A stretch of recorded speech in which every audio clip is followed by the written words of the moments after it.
ಆಡಿಸೋ ಜಾಗ ಅಂತ. ಆದರೆ ನಾನೇನು ಹೇಳೋದಂತ ಹೇಳಿದರೆ, ಸ್ಟಾರ್ಟಿಂಗ್ ಆಗಿ ABCD ನಾವು ಕಲಿಸ್ತೀವಲ್ಲ, ABCD ಅಂತವೆಲ್ಲ ಕಲಿಸ್ಬೇಕಾದ್ರೆ ಅವರ ಒಂದು ಸ್ವಂತ ಲ್ಯಾಂಗ್ವೇಜ್ನಲ್ಲಿ ಕುಂದ್ರಕ್ಕೆ ಓದೋಕ್ಕೆ ಒಂದು ಅವಕಾಶ ಮಾಡಿಕೊಟ್ರೆ ಅವ್ರು ತಿಳ್ಕೊಂತಾರೆ, ಮುಂದೆ ಶಾಲೆಗಳಿಗೆ ಹೋಗ್ತಾನೆ ಚೆನ್ನಾಗಾಗ್ತದೆ ಅಂತ. ಎರಡನೇದು ಅಧ್ಯಕ್ಷರೇ, ನಾನು ಮಾನ್ಯ ಮಂತ್ರಿಗಳಲ್ಲಿ ಕೇಳ್ಕೊಳ್ಳೋದೇನೆಂದರೆ, ಎಲ್ಲೆಲ್ಲಿ ಯಾವ ಶಾಲೆಗಳಲ್ಲಿ ಯಾವ ಇದರಲ್ಲಿ ಯಾವ ಏರಿಯಾದಲ್ಲಿ ಮಾಡ್ತಿರೋ ಅಲ್ಲಿ ಆ ಮಕ್ಕಳಿಗೆ ತಿಳಿಯುವಂಥ ಲ್ಯಾಂಗ್ವೇಜಿನ ಟೀಚರ್ಗೆ ಹಾಕಬೇಕು. ಸಂಬಂಧ ಇಲ್ಲದ ಟೀಚರಿಗೆ ಹಾಕ್ತಾರೆ, ಅವ್ರಿಗೆ ಲ್ಯಾಂಗ್ವೇಜ್ ಗೊತ್ತಾಗಂಗಿಲ್ಲ, ಇವ್ರು ಕುಂದ್ರಸಕ್ಕೆ ಬರೋಂಗಿಲ್ಲ, ಆಡೋಕ್ಕೆ ಬರೋಂಗಿಲ್ಲ. ಇಂಥ ಒಂದು ಪ್ರಾಬ್ಲಮ್ ಭಾಳ ಕಡೆ ಇದೆ. ತಾವು ಭಾಳ ಚೆಕ್ ಮಾಡ್ಕೊಂಡು ನೋಡ್ಕೊಳ್ಳಿ. ಫಾರ್ ಎಕ್ಸಾಂಪಲ್ ಆಗಿ ಹೇಳ್ತಾ ಇದ್ದೀನಿ, ನಮ್ಮ ಒಂದು ಮುಸ್ಲಿಂ ಏರಿಯಾದಲ್ಲಿ ಏನು ಮಾಡ್ತಾರೆ, ಕನ್ನಡ ಟೀಚರ್ಗೆ ಹಾಕ್ತಾರೆ, ಲ್ಯಾಂಗ್ವೇಜ್ ಬರೋಂಗಿಲ್ಲ ಮಕ್ಕಳಿಗೆ, ಸಣ್ಣ ಮಕ್ಕಳಿಗೆ. ಅದಕ್ಕೆ ಅವ್ರಿಗೆ ಕುಂದ್ರಮ್ಮ, ಎದ್ದಳಮ್ಮ, ಆಡಮ್ಮ ಅಂತ ಹೇಳೋಕ್ಕೂ ಆಗಂಗಿಲ್ಲ.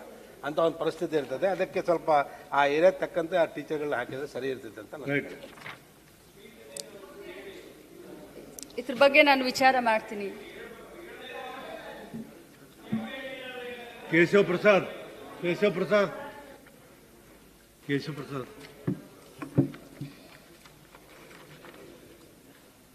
ಧನ್ಯವಾದಗಳು ಸಭಾಪತಿಗಳೇ. ಚುಕ್ಕೆ ಗುರುತಿನ ಪ್ರಶ್ನೆ 447 ಮಾನ್ಯ ಕೃಷಿ ಸಚಿವರಿಗೆ. ಉತ್ತರವನ್ನು ಒದಗಿಸಲಾಗಿದೆ. ಒದಗಿಸಲಾಗಿದೆ. ಈ ಉತ್ತರದಲ್ಲಿ ಈ ಕೃಷಿ ಹೊಂಡಗಳನ್ನು ನಿರ್ಮಿಸಲು ಕಳೆದ 3 ವರ್ಷಗಳಲ್ಲಿ ಸರ್ಕಾರ ಮಾಡಿರುವ ವೆಚ್ಚ ಎಷ್ಟು ಅಂತ ಕೇಳಿದ್ದೀವಿ. ಅದರಲ್ಲಿ 21, 22, 22, 23ರಲ್ಲಿ ಯೋಜನೆ ಚಾಲ್ತಿಯಲ್ಲಿಲ್ಲ ಅಂತ ಹೇಳಿದ್ರು. ಆಗ ಚಾಲ್ತಿಯಲ್ಲಿ ಇಲ್ಲದೆ ಇದ್ದಾಗ ಈ ವರ್ಷದಲ್ಲಿ 6601 ಅಂತ ತೋರಿಸ್ತಾ ಇದೆ ಸಭಾಪತಿಗಳೇ. ಹಾಗಾಗಿ ಇದನ್ನ ಎಲ್ಲೆಲ್ಲಿ ಮಾಡಿದ್ದಾರೆ ಅನ್ನುವಂಥ ವಿವರಗಳಿದೆ. ಆದರೆ ಈ ಕೃಷಿ ಹೊಂಡಗಳನ್ನ ನಿರ್ಮಾಣ ಮಾಡಿದಾಗ ಕೊಡುವಂಥ ಸಬ್ಸಿಡಿ ಹಣವನ್ನು ಕೊಟ್ಟಿದ್ದಾರೆ. ಕೊಟ್ಟ ನಂತರ ಈ ನಂದು ಮುಖ್ಯವಾದಂಥ ಪ್ರಶ್ನೆ ಇದ್ದಿದ್ದು, ಕೃಷಿ ಹೊಂಡಗಳ ನಿರ್ಮಾಣದ ಸಮಯದಲ್ಲಿ ಆ ನಿರ್ಮಿಸ್ಕೊಳ್ಳುವಂಥ ರೈತರಿಗೆ ಮುನ್ನೆಚ್ಚರಿಕೆಯ ಕ್ರಮವನ್ನ ಏನ್ ತಗೋಬೇಕು ಅನ್ನೋಂಥದ್ರ ಬಗ್ಗೆ ಇಲ್ಲ. ಅದು ಏನ್ ಕೊಟ್ಟಿದ್ದೀರಿ ಅನ್ನೋಂಥದ್ದು ನನಗೆ ಬೇಕು. ಯಾಕೆ ಅಂತಂದ್ರೆ ಕೃಷಿ ಹೊಂಡ ನಿರ್ಮಾಣ ಮಾಡುವಂಥದ್ದಕ್ಕೆ ಕೊಟ್ಟಂಥದ್ದು ಯಾವುದರಲ್ಲೂ ಕೂಡ ಕೃಷಿ ಹೊಂಡದ ನಂತರ ಏನ್ ಸಮಸ್ಯೆ ಅನ್ನೋಂಥದ್ದನ್ನು ಹೇಳಿಲ್ಲ ಅವರು.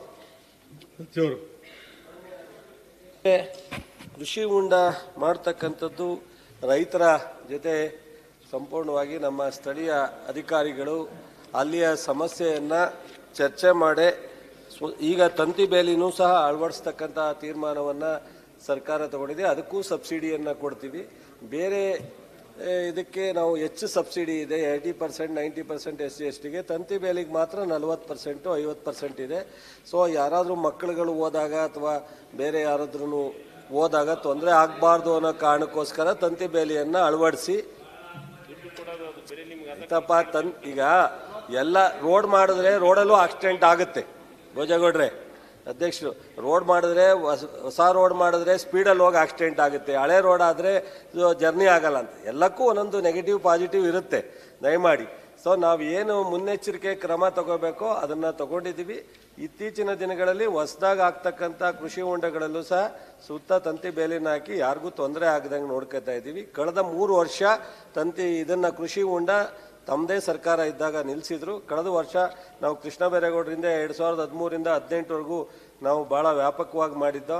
ಅದಾದ ಮೇಲೆ 5 ವರ್ಷ ನಮಗೆ ಇಲ್ಲದೆ ಇರೋದ್ರಿಂದ ಈಗ ಮತ್ತೆ ಕಮೆನ್ಸ್ ಮಾಡಿದ್ದೀವಿ. ಕಳೆದ ವರ್ಷ 600 ನಾವು 6,000